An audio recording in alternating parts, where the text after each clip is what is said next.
ladies and gentlemen, the quarterback for the Denver Broncos, Bo Nix. How about that? Yeah, Big weekend. Big weekend. Bo, What's up? Bo, what's going on, dude? Let me see if we can get you. Should get in here. Let me get you in here. What up, Bo? Yeah, we gotta get close. We gotta get Hey, close. Coach, how you Long doing? time no see. Good, man. know. We just talked the Wow. other day, and then you went and beat my Chiefs, man. Well done. Well, yeah, somebody else is about to beat your Chiefs this weekend. Hey, Bo, real quick, can you talk before we let him go back to his job? Obviously, huge game this weekend. About kind of what an Oregon team or a program is like with him as your coach. He feels like one of the most electrifying humans we've ever been around. Obviously, Bo.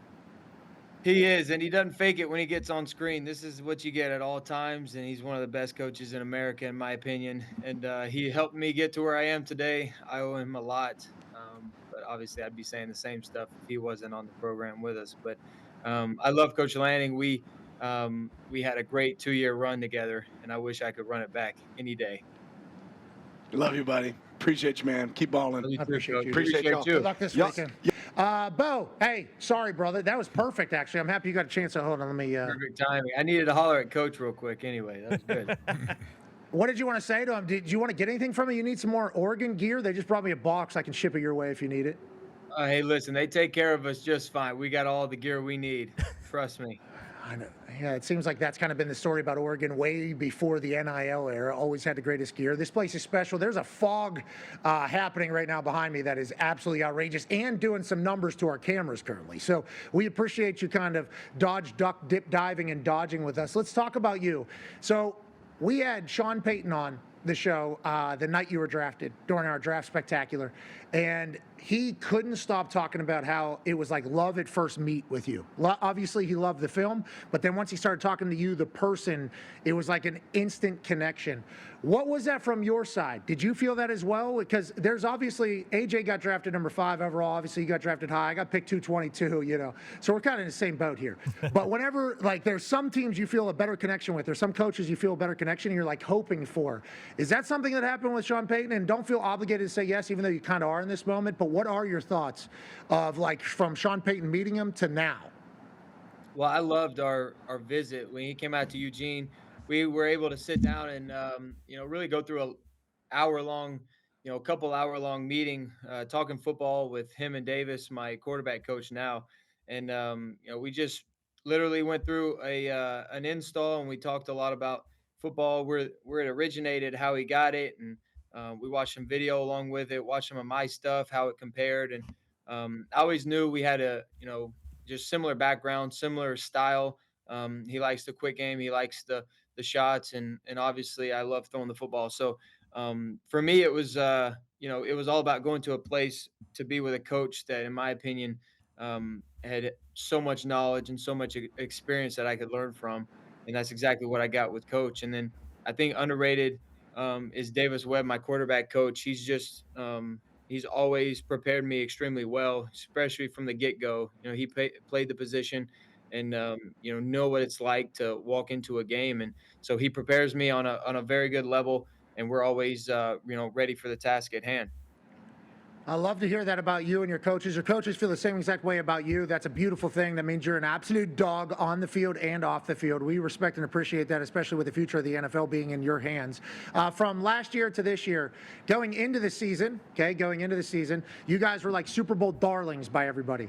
And it was always because how good the defense is. This defense can win. Sean Payton going to be good on offense is how everybody just kind of views Sean Payton. For you, from last year to this year, whole different ball game? Understanding what NFL defenses are doing, understanding what your offense is. Like, how do you describe last year versus this year? And you guys obviously up and to the right, brother. Congratulations on all the hard work. Well, thank you, but it definitely starts with a defense. In this league, you got to be able to stop people, and it comes down to the end so many times to where we just feel comfortable with our defense that they're going to go out there and get a stop no matter what happens. They rush the passer at a all-time effective way, and they do a great job downfield covering guys and make open field tackles. A lot of erasers on that defense. So we know at all times you're going to have to stop people, and if you can stop people, that's the name of the game. And offensively, we're at times we've been great this year. At times we've struggled, but I think when it matters most, we know how to go down there and just finish out the game and do what we need to do to close it out. And it's not always an easy, 4 quarters. Everybody acts like we're great in the fourth quarter, but I just think we're great at finishing the football game. And we have timely possessions where we score points, we score touchdowns, we get a field goal, whatever it may be. We tend to go down there and do it. But at the same time, we've done it for a couple weeks now in a row, but we still got to continue on this trek and continue this role we're on. But it's not going to be easy. We got a really tough schedule down the stretch here, and we just got to find ways to continue to close out these close football games that we've been in. Yeah, I think closing out games and winning games is a trait that great teams have, and obviously you have 5 fourth quarter comebacks this season. That's tied for the most alongside the Bears. That's some Hembo stats for you. It feels like we're just watching Will Lutz kind of come out and win games alongside every other kicker that is in a winning position and on a winning team. I want to let you know, Bo, you're fun to watch, and we've seen a lot of you. Ty has a question for you. Yeah, Bo, just curious, now with the way college football is, we a lot of times guys, they'll have one prolific year and then they're going to the NFL and getting drafted high. But with guys like you and, Brock Purdy comes to mind too, like a big talking point is these guys are so ready to play in the league because they started so much in college. Do you feel like that was the case with you, that you were kind of just ready to take that baton and run with it because you had so much experience playing college? Obviously, the NFL is next level. You have to improve and learn. But how ready did you feel like you were when you got into the NFL?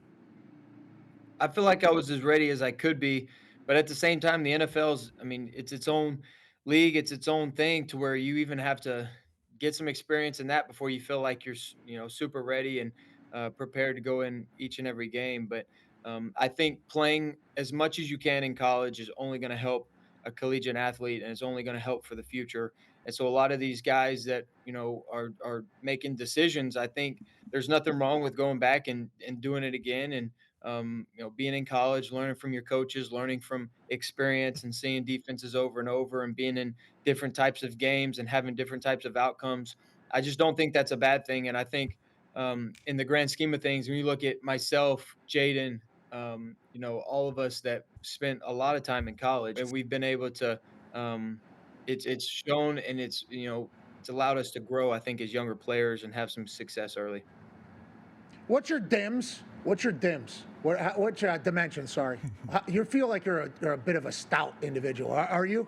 I'm thinking 225. First of all, I didn't know where you were going with dims there for a minute. I was gonna have to ask what that meant, but I'm glad you clarified. I'm 6'2", 215, so I feel like there's so many of us in the league that are around 6'2", 6'3", 6'10", or 210 to 225, 230. I feel like we all fall in that category, and I'm right there in the middle.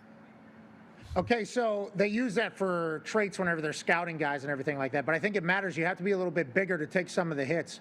Have you transformed how you kind of came into this season versus last year after taking some of the hits from grown-ass men? Has that changed anything with you and how your body is?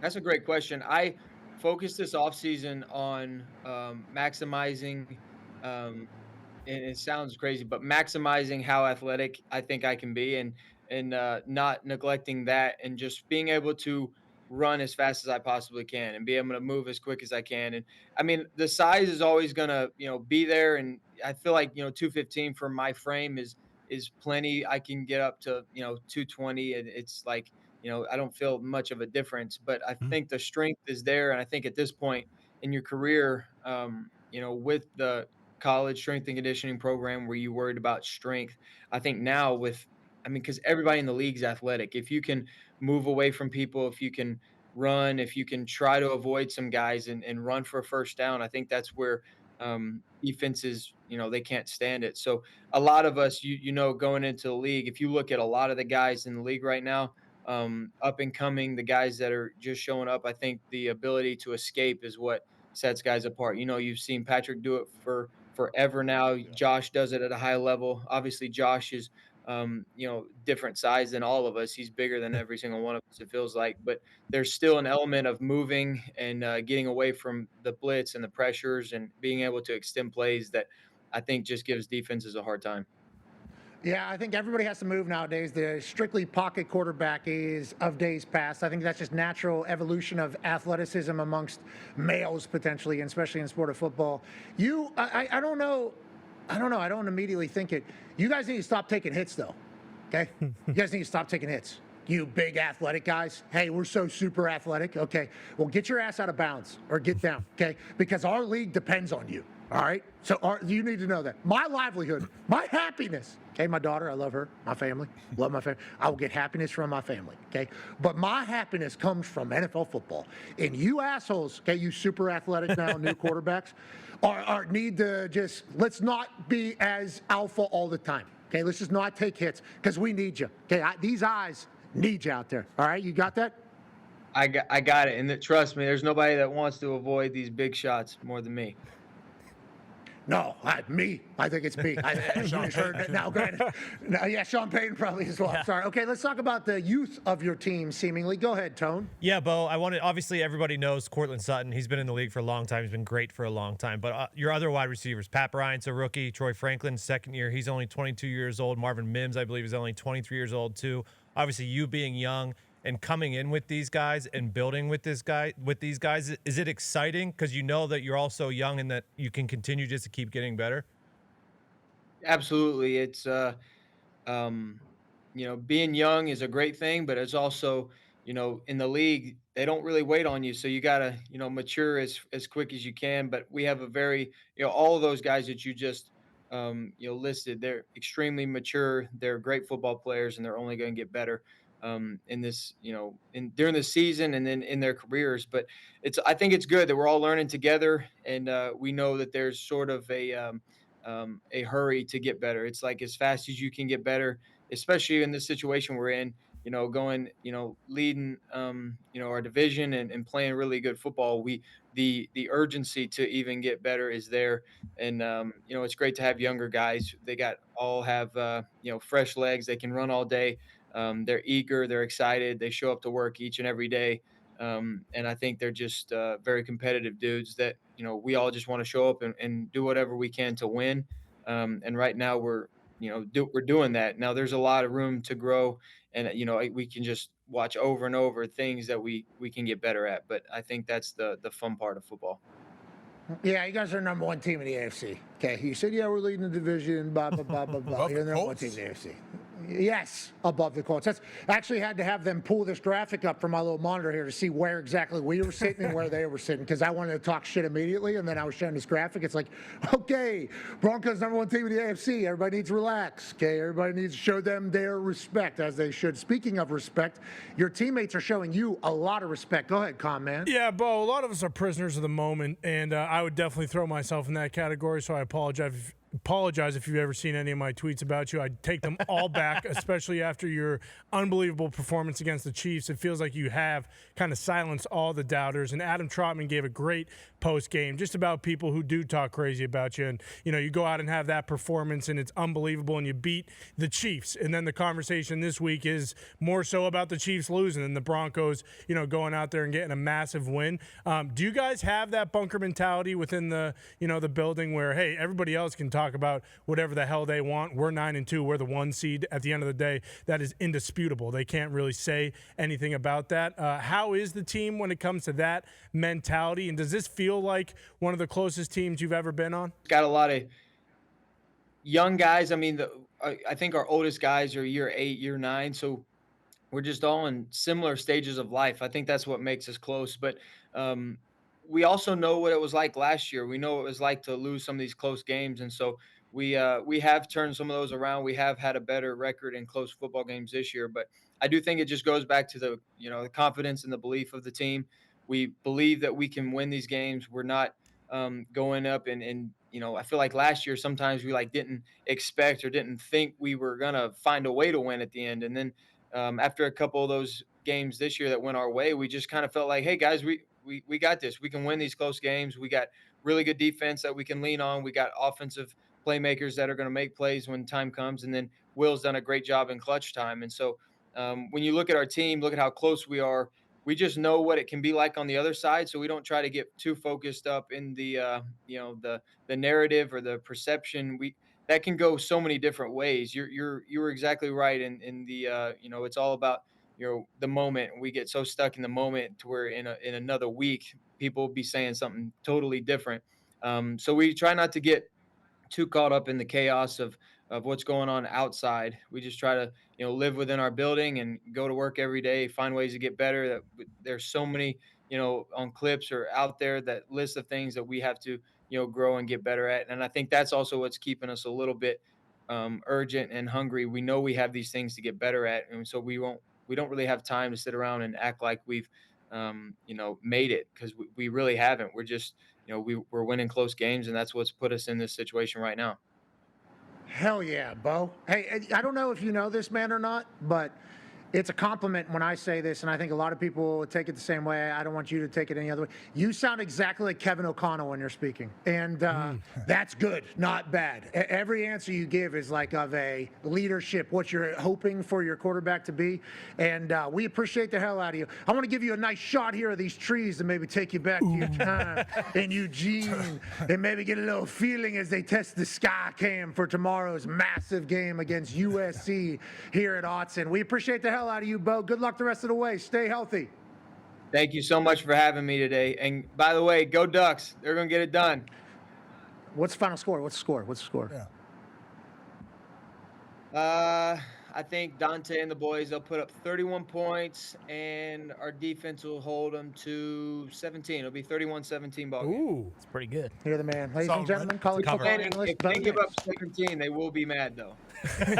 Okay. All right, respect. Go. We appreciate you, Bo.